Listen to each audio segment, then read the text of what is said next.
मन। सब कुछ मन पर निर्भर है। बिना मन की शुद्धता के कुछ भी पाया नहीं जा सकता। सब कुछ मन पर निर्भर है। बिना मन की शुद्धता के कुछ भी पाया नहीं जा सकता। कहा गया है, गुरु कृष्ण वैष्णव तीन की दया हुई। गुरु कृष्ण वैष्णव तीन की दया हुई, एक की दया बिना जीव की दुर्गति हुई। गुरु कृष्ण वैष्णव तीन की दया हुई, एक की दया बिना जीव की दुर्गति हुई। यह एक मन ही है। साधक के मन को दयालु होना चाहिए। भगवान का दर्शन मिलने से साधक को भला और क्या मिल जाता है? क्या उसके दो सींग निकल आते हैं? नहीं, उसका मन शुद्ध हो जाता है तथा विशुद्ध मन से ज्ञान और चेतना प्राप्त होती है। जिसका मन शुद्ध होता है वह सभी को शुद्ध समझता है। जिसका मन शुद्ध होता है वह सभी को शुद्ध समझता है। जब साधक शुद्ध मन से जप करता है तब उसे लगता है कि भगवान का नाम सहज रूप से अंतरतम से सोते के समान ऊपर उठ रहा है। उसे जप करने में प्रयत्न नहीं करना पड़ता। जप ध्यान आलस्य त्याग कर नियत समय में करना चाहिए। जप ध्यान आलस्य त्याग कर नियत समय में करना चाहिए। मन तो स्वभाव से ही चंचल है, इसलिए शुरू में मन को स्थिर करने के लिए प्राणायाम करते हुए ध्यान किया जा सकता है। इससे मन को स्थिर करने में सहायता मिलती है, लेकिन इसे अधिक नहीं करना चाहिए। इससे सिर गर्म होता है। तुम भले ही ईश्वर दर्शन या ध्यान की बातें करो, पर ध्यान रखो, मन ही सब कुछ है। जब मन स्थिर होता है तो सब कुछ मिल जाता है। पर ध्यान रखो, मन ही सब कुछ है। जब मन स्थिर होता है तो सब कुछ मिल जाता है। निरंतर ध्यान करते रहने से मन इतना स्थिर हो जाता है कि फिर तुम ध्यान छोड़कर उठ नहीं सकते। निरंतर ध्यान करते रहने से मन इतना स्थिर हो जाता है कि फिर तुम ध्यान छोड़कर उठ नहीं सकते। जब मन ध्यान में रमना नहीं चाहता तो उस पर जबरदस्ती मत करो। ऐसी स्थिति में ध्यान के आसन से प्रणाम करके उठ जाओ। जब मन ध्यान में रमना नहीं चाहता तो उस पर जबरदस्ती मत करो। ऐसी स्थिति में ध्यान के आसन से प्रणाम करके उठ जाओ। असली ध्यान तो अत्यंत सहज रूप से अपने आप होता है। प्रश्न: माँ, मेरा मन जब तक बड़ा चंचल हो जाता है, वह सुखों की ओर दौड़ता है, इससे मुझे बड़ा भय होता है। उत्तर: इसमें भय की क्या बात है बेटा? कलयुग में मानसिक पाप नहीं होते। इसमें भय की क्या बात है बेटा? कलयुग में मानसिक पाप नहीं होते। इस प्रकार की चिंताएं अपने मन से निकाल दो। तुम्हें भय करने की कोई आवश्यकता नहीं है। मन एक उन्मत्त हाथी के समान है। हवा की चाल से चलता है, इसलिए सद असत विचार करके सब देखना पड़ता है और भगवान के लिए मन को खूब लगाना पड़ता है। उस समय दक्षिणेश्वर में मेरा मन ऐसा था कि रात में किसी का बंसी बजाना सुनकर वह व्याकुल हो उठता था। ऐसा लगता था मानो साक्षात भगवान बंसी बजा रहे हैं। त्यों ही समाधि लग जाती थी। जब भगवान के नाम को एक ही बार जपने से मन समाहित हो जाए तो वह उस लाखों जपों के बराबर होता है। जब भगवान के नाम को एक ही बार जपने से मन समाहित हो जाए तब वह उन लाखों जपों से के बराबर होता है। जब मन भगवान से दूर रहता है, तुम भले ही दिन भर भगवान का नाम जपते रहो, पर अगर तुम्हारा मन दूसरी जगह पर है तो उससे विशेष लाभ नहीं होता। नाम का जप एकाग्रता के साथ होना चाहिए। बहुत तपस्या करने से ही मन पवित्र होता है। भगवान तो पवित्रता स्वरूप हैं और उन्हें बिना तपस्या के प्राप्त नहीं किया जा सकता। रोज 15-20 हजार जप करने से मन स्थिर हो जाएगा। यह नितांत सत्य है। मैंने स्वयं इसका अनुभव किया है। उन लोगों को पहले ऐसा करने दो, इससे कुछ लाभ न हो तो कहें। अगर मन एकाग्र न हो तो भी मंत्र जप नहीं छोड़ना चाहिए। अगर मन एकाग्र न हो तो भी मंत्र जप नहीं छोड़ना चाहिए। अपना काम काज करो। निरंतर जप करते रहने से मन निष्कंप दिए की लौ के समान हो जाता है। हवा ही लौ को कंपित करती है। इसी प्रकार हमारी वासनाएं और इच्छाएं मन को चंचल बनाती हैं। मन कठिन तपस्या करने के बाद ही शुद्ध होता है। नियमित अभ्यास के बिना कुछ भी नहीं पाया जा सकता। शुद्धता और अशुद्धता मन में ही होती है। मनुष्य पहले अपने मन को दोषी बनाकर फिर दूसरे का दोष देखता है। मनुष्य पहले अपने मन को दोषी बनाकर फिर दूसरे का दोष देखता है। दूसरे का दोष देखने से उस दूसरे का क्या बिगड़ता है? दूसरे का दोष देखने से उस दूसरे का क्या बिगड़ता है? अपनी ही हानि होती है। बचपन से ही मेरा यह अभ्यास था। मैं किसी का दोष नहीं देख सकती थी। यही एक बात मैंने जीवन में नहीं सीखी। बचपन से ही मेरा यह अभ्यास था कि मैं किसी का दोष नहीं देख सकती थी। यही एक बात मैंने जीवन में नहीं सीखी। ठाकुर का कार्य करो और उसके साथ साधन भजन भी करो। काम काज करते रहने से मन में फिजूल के विचार नहीं आते। अगर कोई काम धाम नहीं करके खाली बैठा रहता है तो उसके मन में नाना प्रकार के विचार आते रहते हैं। यदि भगवान में तुम्हारा मन लगे तो तुम उनके नाम का जप कर मन लगा सकते हो। यदि भगवान में तुम्हारा मन लगे तो तुम उनके नाम का जप कर मन लगा सकते हो। तुम स्वयं पानी में कूदो या कोई दूसरा तुम्हें धक्का देकर पानी में डुबो दे, दोनों ही स्थितियों में तुम्हारे कपड़े भीगेंगे ही, है ना? जब तक मन कच्चा है प्रतिदिन ध्यान करो। ध्यान के अभ्यास से मन एकाग्र हो जाएगा। हमेशा सत असत का विचार करते रहो और मन को ईश्वर पर लगाए रखो। अनेक लोग जीवन में आघात पाने के बाद ईश्वर का नाम लेते हैं, लेकिन वह व्यक्ति धन्य है जो बाल्यकाल से ही भगवान के चरणों में अपने मन को फूल के समान चढ़ा देता है। लेकिन वह व्यक्ति धन्य है जो बाल्यकाल से ही भगवान के चरणों में अपने मन को फूल के समान चढ़ा देता है। मन स्वभावतः बुराई की ओर उन्मुख होता है। वह सत्कर्मों की ओर प्रवृत्त नहीं होता। मन स्वभावतः बुराई की ओर उन्मुख होता है, वह सत्कर्मों की ओर प्रवृत्त नहीं होता। दक्षिणेश्वर में मैं जल्दी उठकर ध्यान किया करती थी। उस समय मैं 3 बजे रात को उठ जाती थी। एक दिन तबीयत कुछ अच्छी न रहने से आलस्य करके मैं जरा देर से उठी। धीरे धीरे मैंने देखा कि सवेरे उठने की फिर इच्छा ही नहीं होती थी। तब सोचा कि अरे, यह तो मैं आलस्य के फंदे में पड़ गई। उसके बाद मैं जोर देकर उठने लगी। तब फिर से सब धीरे धीरे पहले के समान हो गया। इन सब बातों में बड़ी दृढ़ता से अभ्यास में लगे रहना पड़ता है। प्रश्न: मैं ध्यान करते समय अपने मन को एकाग्र नहीं कर पाता। मेरा मन बहुत अस्थिर और चंचल है। उत्तर: वह विशेष कुछ नहीं, मन का स्वभाव ही वैसा है जैसे आँख और कान का स्वभाव होता है। नियमित रूप से ध्यान करना। भगवान का नाम इंद्रियों से अधिक शक्तिशाली होता है। भगवान का नाम इंद्रियों से अधिक शक्तिशाली होता है। हमेशा सोचना कि ठाकुर तुम्हारे पीछे हैं। अपनी त्रुटियों पर चिंता मत करना।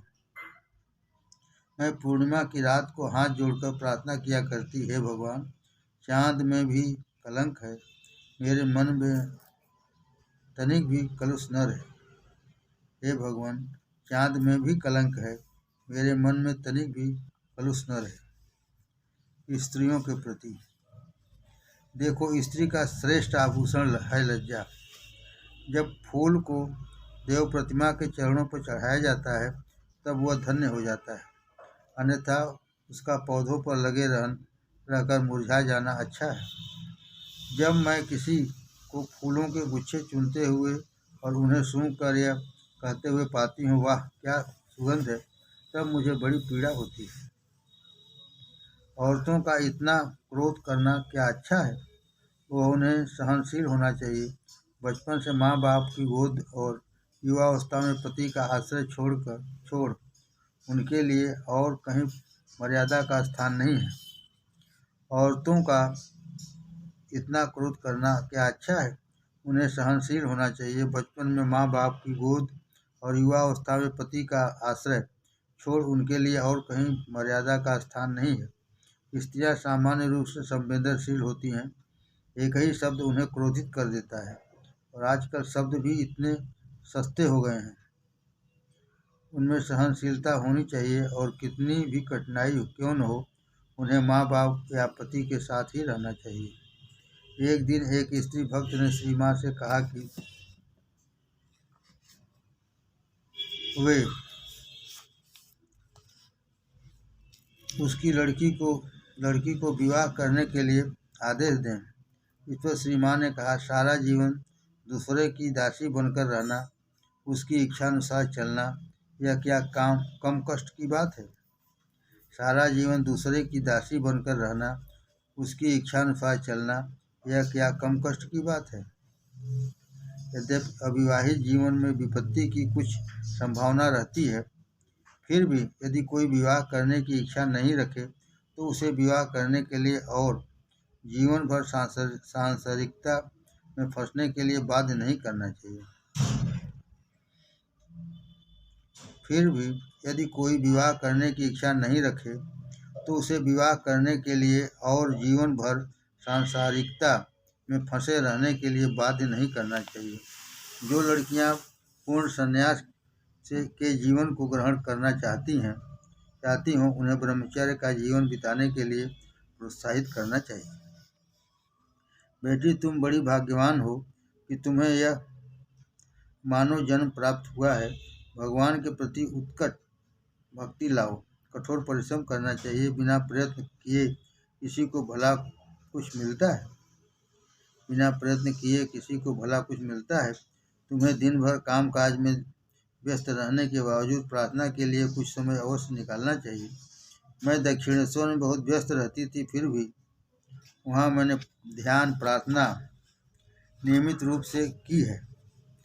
मेरी भावज जो मानसिक अशांति की शिकायत करती है, एक बार ऐसा करके तो देखे। वह रोज सुबह 3 बजे उठकर ध्यान में बैठकर तो देखे, तब मैं देखूंगी क्या वह भी उसे मानसिक विकार रहता है। क्या तब भी उसे मानसिक विकार रहता है? पर वह ऐसा तो करेगी नहीं और अपने तकलीफ की बकबक करती रहेगी। उसे क्या तकलीफ है? मैंने तो बेटी कभी नहीं जाना कि दुश्चिंता क्या होती है। पति कहो, पुत्र कहो, शरीर कहो, सब माया है। पति कहो, पुत्र कहो, शरीर कहो, सब माया है। ये सब माया के बंधन हैं। इन्हें काटे बिना पार होना संभव नहीं। आखिरी माया है देह की, देहात्म बुद्धि। अंत में इसे भी काटना होगा। देह भला क्या है? बेटी, मुट्ठी भर राख ही तो है। उसका फिर क्या गर्व करना? कितनी भी बड़ी देह हो, जलाने के बाद ढेर से राख ही बचती है। फिर भी लोग उसके प्रति कितने आसक्त हैं। कितनी भी बड़ी देह हो, जलाने के बाद ढेर से राख ही तो बचती है। फिर भी लोग उसके प्रति कितने आसक्त हैं। एक स्त्री ने श्री माँ को किसी को साधु बनने के लिए प्रोत्साहित करते देख उलाहना देते हुए कहा, विवाह करके जीवन बिताना भी तो धर्म है। श्री माँ बोली, देखो, ये सब दैवी संतानें हैं। ये संसार में अनसूंघे फूल की तरह रहेंगे। इससे अधिक अच्छा और क्या होगा? तुम खुद जानती हो कि सांसारिक जीवन में कौन सा सुख मिलता है। तुम खुद जानती हो कि सांसारिक जीवन में कौन सा सुख मिलता है। तुमने इतने दिनों में मुझसे क्या सीखा है। लोग सांसारिक जीवन की ओर क्यों खींचते हैं, इतनी पशुता क्यों है। इससे तुम्हें कौन सा सुख मिल जाता है। क्या तुम सपने में भी जीवन के वास्तविक आदर्श की कल्पना नहीं कर सकती। क्या तुम अब भी अपने पति के साथ भाई बहन के समान नहीं रह सकती। ऐसा कीड़ों मकोड़ों का सा जीवन बिताने की इच्छा क्यों होती है। संसार का यह दुख मेरी हड्डियों को बिंध रहा है। एक दिन एक सन्यासी की माता ने श्री माँ से प्रार्थना की कि वे उसके पुत्र को सांसारिक जीवन में लौटने के लिए कहें। श्री माँ ने उत्तर दिया, सन्यासी की माता बनना तो एक दुर्लभ सौभाग्य है। लोग तो एक पीतल के लोटे को भी नहीं छोड़ सकते। क्या संसार का त्याग करना सहज है। तुम क्यों चिंता करती हो। एक महिला को दीक्षा देने के उपरांत श्री माँ ने कहा, देखो बेटी, मैं प्रायः ऐसी स्त्री को दीक्षा नहीं देती जिसका पति से अभी अभी भी वियोग हुआ है।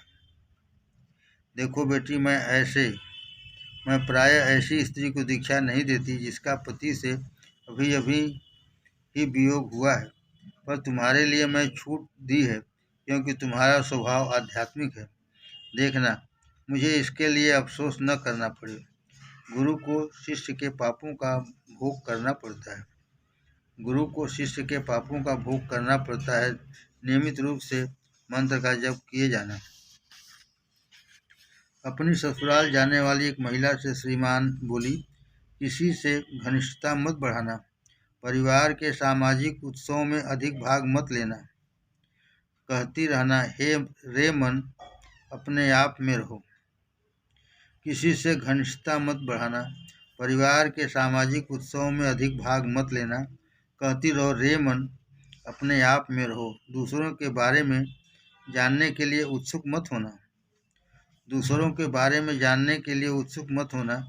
ध्यान और प्रार्थना की अवधि धीरे धीरे बढ़ाती जाना। श्री माँ ने अपनी एक अन्य शिष्या को सचेत करते हुए कहा, किसी भी पुरुष के साथ मेलजोल न बढ़ाना। किसी भी पुरुष के साथ मेलजोल न बढ़ाना। अपने पिता और भाई से भी नहीं। किसी भी पुरुष के साथ मेलजोल न बढ़ाना।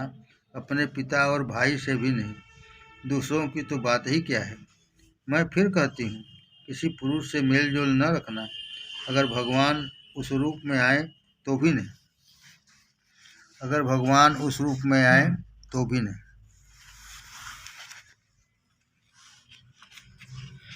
श्री माँ ने अपनी एक अन्य शिष्या को सचेत करते हुए कहा, किसी भी पुरुष के साथ मेलजोल न बढ़ाना।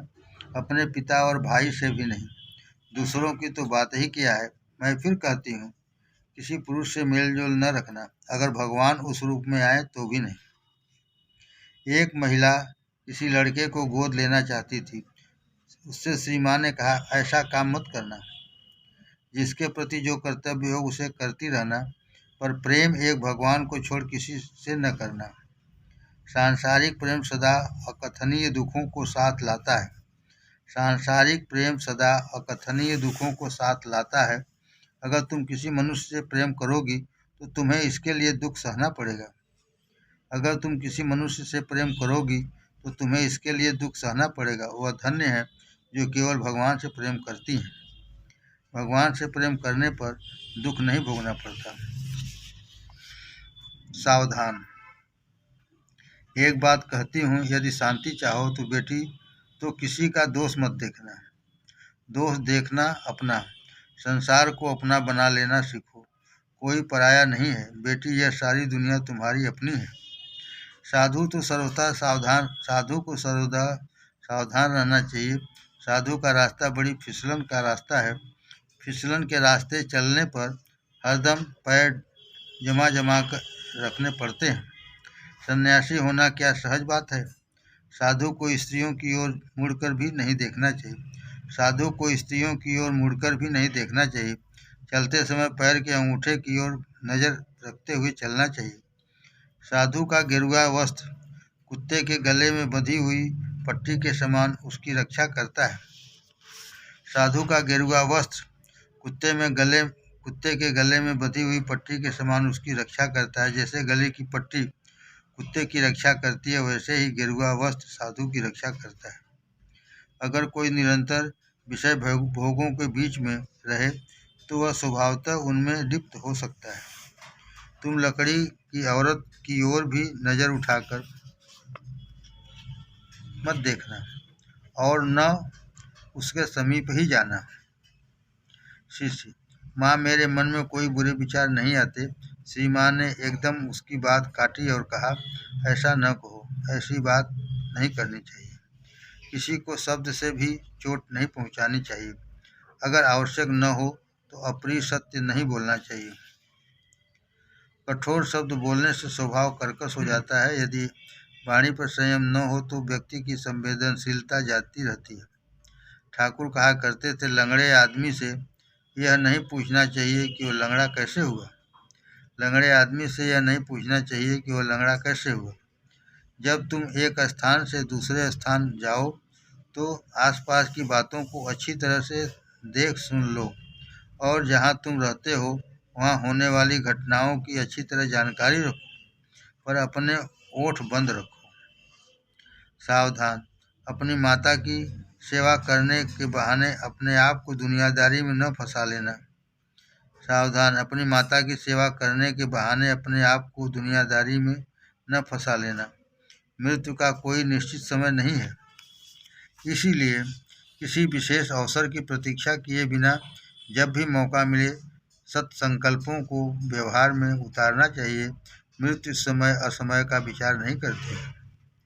इस शुष्क तर्क वितर्क उलझन भरे दर्शन से दूर ही रहो। तर्क के द्वारा भला किसी ने ईश्वर को जाना है? इस शुष्क तर्क वितर्क उलझन भरे दर्शन से दूर ही रहो। तर्क के द्वारा भला किसी ने ईश्वर को जाना है? आदमी की बुद्धि भी भला कितनी है। वह चाहता कुछ है पर मांगता है कुछ और। वह शंकर की मूर्ति तो बनाना चाहता है पर वह बंदर की मूर्ति बना डालता है। इसीलिए भगवान के चरणों में सारी इच्छाएं समर्पित कर शरणागत होना सबसे अच्छा है। वे वही करेंगे जिसमें तुम्हारा कल्याण हो, पर उनमें भक्ति और वासना शून्यता की प्रार्थना करनी चाहिए।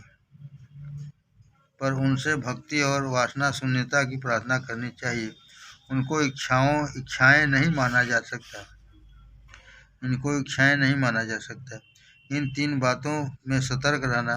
पहला, नदी के किनारे बने हुए घर के विषय में। किसी भी समय नदी तुम्हारे घर को ढहा सकती है और अपनी धारा में बहा सकती है। दूसरा, सांप के विषय में। अगर तुम्हें सांप दिखे सावधान हो जाओ, पता नहीं वह कब फिर से निकले और ढसले। तीसरा, साधु के बारे में। तुम नहीं जानते हो कि उसका एक ही शब्द या एक ही विचार गृहस्थ को नुकसान पहुंचा सकता है।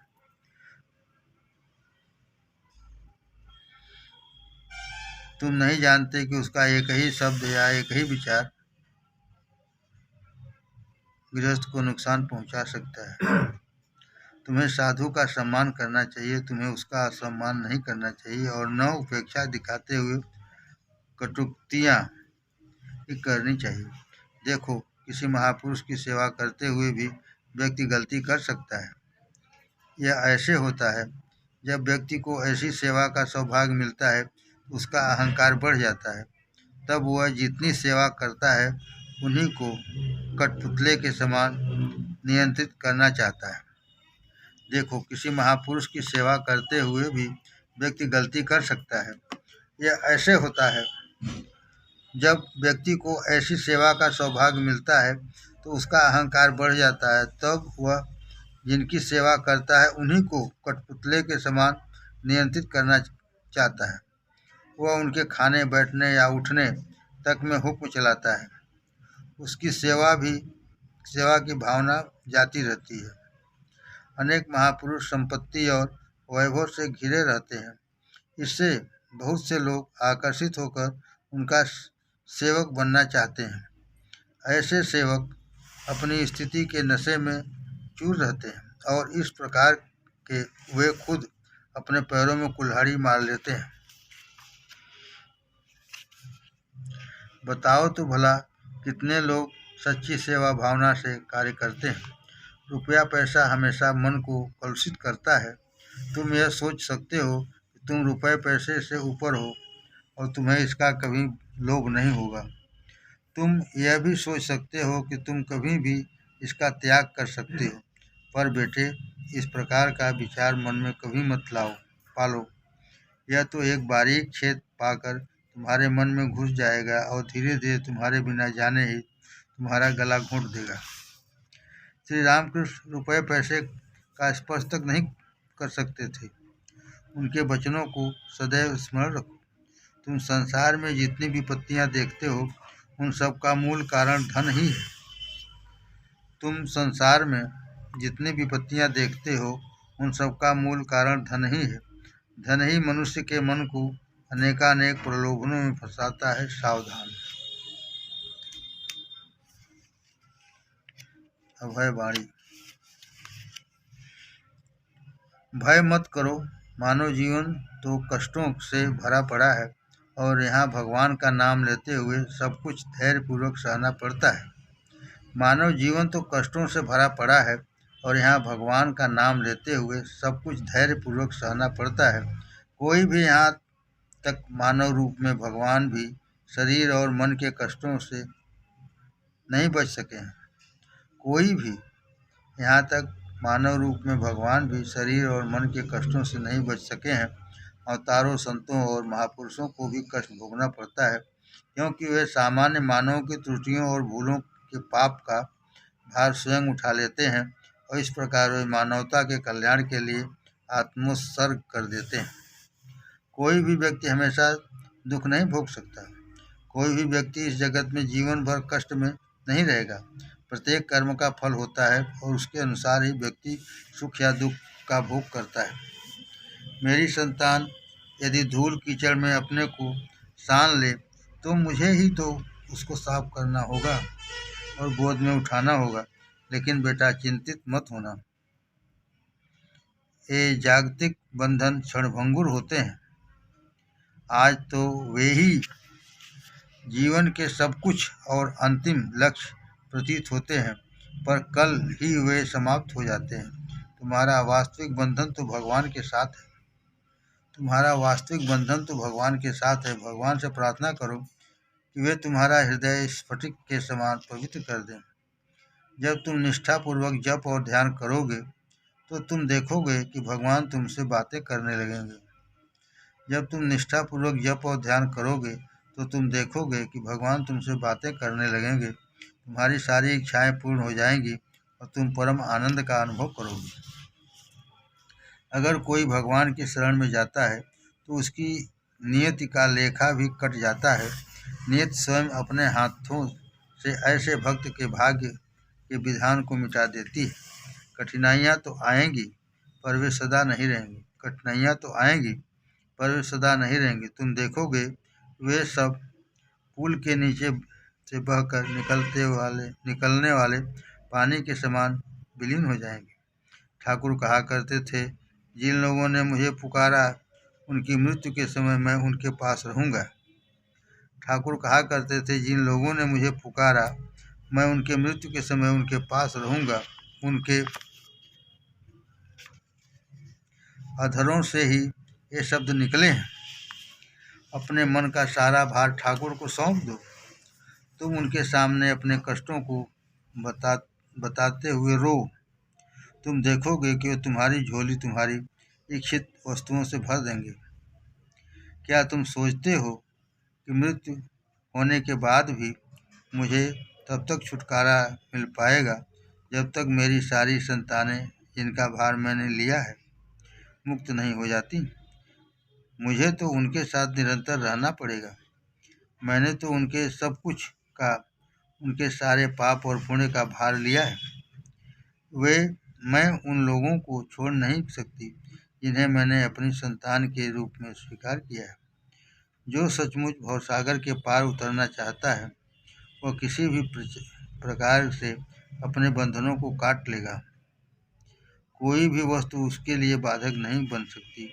कभी भय मत न करना, वे सर्वदा तुम्हारी रक्षा कर रहे हैं। उनका कार्य करो और साधना करो। दिन में थोड़ा बहुत काम करते रहने से मन में फिजूल विचार नहीं उठते। उस ईश्वर को पुकारो जो सारे ब्रह्मांड में व्याप्त है। वह तुम पर अपनी कृपा की वर्षा करेगा।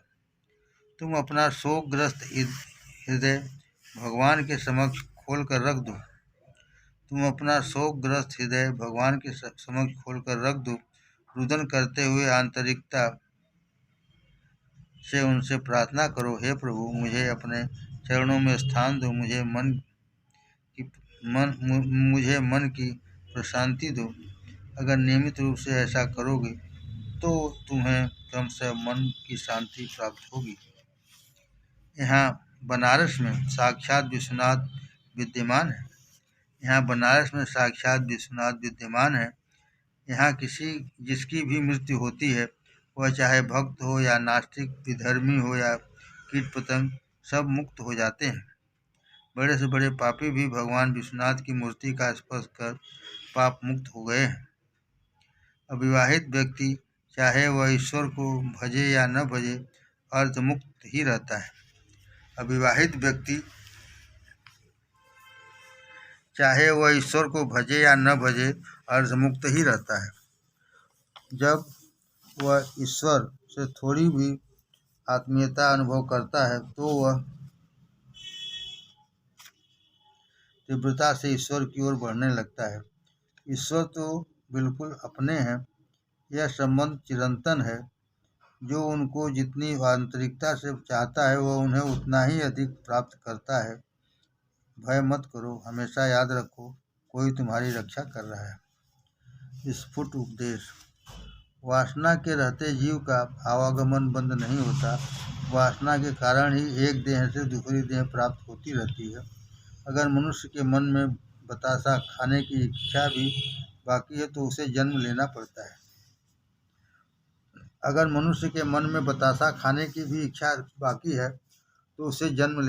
है। धनी व्यक्तियों को अपने धन से भगवान और भक्तों की सेवा करनी चाहिए और निर्धनों को भगवान का नाम जपते हुए उनका भजन करना चाहिए। धनी व्यक्तियों को अपने धन से भगवान और भक्तों की सेवा करनी चाहिए और निर्धनों को भगवान का नाम जपते हुए उनका भजन करना चाहिए। भगवान के प्रति प्रेम व्यक्ति की आंतरिक अनुभूति पर आश्रित होता है। भगवान के प्रति प्रेम व्यक्ति की आंतरिक अनुभूति पर आश्रित होता है। भगवान के प्रति प्रेम आवश्यक है। क्या वृंदावन के ग्वाल बालों ने जप और ध्यान करके श्री कृष्ण को अपना बनाया था? उन्होंने तो भगवान को अपने उत्कट प्रेम के द्वारा जाना था। प्रेम भाव सबसे अधिक आवश्यक है। प्रेम के माध्यम से ही श्री रामकृष्ण का आध्यात्मिक परिवार अंकुरित और विकसित हुआ है। गुरु के प्रति भक्ति होनी चाहिए। गुरु का स्वभाव चाहे जैसा हो, किंतु यदि शिष्य के हृदय में गुरु के प्रति अटल भक्ति है तो उसे मुक्ति मिलेगी। गुरु के प्रति भक्ति होनी चाहिए। गुरु का स्वभाव चाहे जैसा हो, किंतु यदि शिष्य के हृदय में गुरु के प्रति अटल भक्ति है तो उसे मुक्ति मिलेगी। यह सत्य है कि वे ही सब कुछ कर रहे हैं, लेकिन बहुत कम लोगों को इसका ज्ञान हो पाता है। अहंकार से मतवाला व्यक्ति ये सोचता है कि वही सब कुछ कर रहा है और वह भगवान पर निर्भर नहीं रहता। जो भगवान पर निर्भर होते हैं उनकी भगवान सभी विपत्तियों में रक्षा करते हैं। तुम थोड़ा थोड़ा प्राणायाम कर सकते हो, पर अधिक न करना, उससे सिर गर्म हो जाता है। अगर मन अपने आप स्थिर हो जाए तो प्राणायाम करने की क्या आवश्यकता है। प्राणायाम और आसन के अभ्यास से कभी कभी रिद्धि सिद्धि मिल जाती है, पर रिद्धियाँ साधक को पथ विचलित कर देती हैं। ठाकुर के बारे में सपने सच होते हैं, पर उन्होंने अपने शिष्यों को इन सपनों को दूसरों को, यहाँ तक कि स्वयं अपने को भी बताने के लिए मना किया था। ठाकुर के बारे में सपने सच होते हैं, पर उन्होंने अपने शिष्यों को इन सपनों को दूसरों को, यहाँ तक कि स्वयं अपने को भी बताने के लिए मना किया था।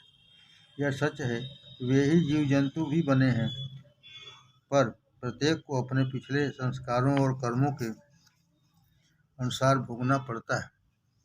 सूर्य तो एक है, लेकिन विभिन्न स्थानों और विभिन्न वस्तुओं पर उसका प्रतिबिंब भिन्न भिन्न होता है। क्या यह सच नहीं है कि ईश्वर ही मनुष्य को उसके प्रत्येक कर्म की प्रेरणा देते हैं?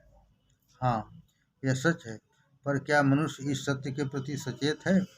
वह तो घोर आसक्ति में पड़कर सोचता है कि वही करता है। वह ईश्वर पर निर्भर नहीं करता। जो भगवान के प्रति शरणागत होता है वो बच जाता है। जान लो कि अपनी माता की सेवा ही तुम्हारा सर्वोच्च कर्तव्य है। यदि वह तुम्हारी आध्यात्मिक प्रगति में बाधक होती है तो बात दूसरी। जान लो कि अपनी माता की सेवा ही तुम्हारा सर्वोच्च कर्तव्य है। यदि वह तुम्हारी आध्यात्मिक प्रगति में बाधक होती है तो बात दूसरी। माला फिराते हुए या अंगुलियों को गिनते हुए ईश्वर के नाम का जप करने का उद्देश्य मन को ईश्वर की ओर मोड़ना है। मन की स्वाभाविक प्रवृत्ति इधर उधर भटकने की होती है। जब से मन ईश्वर में रमता है, क्या चित्र उनकी छाया नहीं है? जैसे जैसे तुम उनकी पूजा करोगे वैसे वैसे वे चित्र से प्रकट होंगे। जैसे जैसे तुम उनकी पूजा करोगे वैसे वैसे वे चित्र से प्रकट होंगे। अनंत काल से असंख्य व्यक्तियों ने मूर्ति पूजा की है और उससे मुक्त हुए हैं। इसका क्या कोई अर्थ नहीं है? ठाकुर भेदभाव की ऐसी संकीर्ण धाराओं से बहुत ऊपर थे। सभी में ब्रह्म का ही वास है। जहाँ कहीं गुण या दोष पर चर्चा होती है उसका प्रभाव वहाँ उपस्थित प्रत्येक व्यक्ति पर अवश्यमेव पड़ता है। कोई वस्तु कितनी ही छोटी क्यों न हो, पर उसकी अवमानना नहीं करनी चाहिए। अगर तुम किसी वस्तु का सम्मान करोगे तो उसके द्वारा तुम्हें भी सम्मान मिलेगा। छोटे से छोटा काम भी सम्मान पूर्वक करना चाहिए। गुरु की शक्ति मंत्र के माध्यम से शिष्य में संक्रमित होती है। गुरु की शक्ति मंत्र के माध्यम से शिष्य में संक्रमित होती है। इसलिए गुरु दीक्षा के समय शिष्य के पापों को ग्रहण करता है।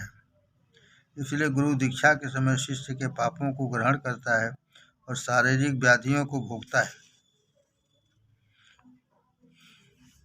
गुरु की शक्ति मंत्र के माध्यम से शिष्य में संक्रमित होती है। इसलिए गुरु दीक्षा के समय शिष्य के पापों को ग्रहण करता है और शारीरिक व्याधियों को भोगता है। गुरु होना बहुत कठिन है, क्योंकि उसे शिष्य के पापों का उत्तरदायित्व ग्रहण करना पड़ता है। व्यक्ति कितना ही आध्यात्मिक क्यों न हो, पर शरीर धारण करने पर पूरा महसूल उसे चुकाना ही पड़ता है। एक महात्मा और सामान्य व्यक्ति में यह अंतर है कि जहाँ सामान्य व्यक्ति देह त्याग के समय रोता है, वहाँ महात्मा हंसता है। मृत्यु तो उसके लिए एक खेल के समान है। जब पति और पत्नी एक मत होकर आध्यात्मिक साधना करते हैं तब आध्यात्मिक प्रगति सरलता से होने लगती है। एक शिष्य ने श्री माँ से पूछा कि क्यों तरह तरह के कार्य करती हुई इतनी व्यस्त रहती हैं, तो किसी की सहायता क्यों नहीं लेती? श्री माँ ने कहा, बेटा, परिश्रमी होना अच्छा है। फिर वे बोली, मेरे लिए कामना करो, मैं जब तक जीवित रहूं कार्य करती रहूं। एक बार एक भक्त स्त्री ने खेल खेल में बिल्ली के सिर पर अपना पैर रख दिया। यह देखते ही श्री माँ बोली, हाय बेटी, तुमने यह क्या किया? सिर तो गुरु का स्थान है। सिर तो गुरु का स्थान है। सिर को कभी भी पैर से नहीं छूना चाहिए। बिल्ली को प्रणाम करो। गुरु जो भी भोजन करो, तुम जो भी भोजन करो पहले भगवान को अर्पित करो। ईश्वर को अर्पित न किया गया भोजन ग्रहण नहीं करना चाहिए। जैसा तुम्हारा अन्न होगा वैसा ही तुम्हारा रक्त भी बनेगा। पवित्र भोजन से रक्त और मन पवित्र होते हैं और शक्ति मिलती है। पवित्र मन से ही प्रेमा भक्ति का उदय होता है। पवित्र मन से ही प्रेमा भक्ति का उदय होता है। केवल ईश्वर ही सत्य है, बाकी सब कुछ मिथ्या है। जीवन का उद्देश्य ईश्वर की अनुभूति करना तथा उनके चिंतन में निरंतर लीन रहना है। समाप्त।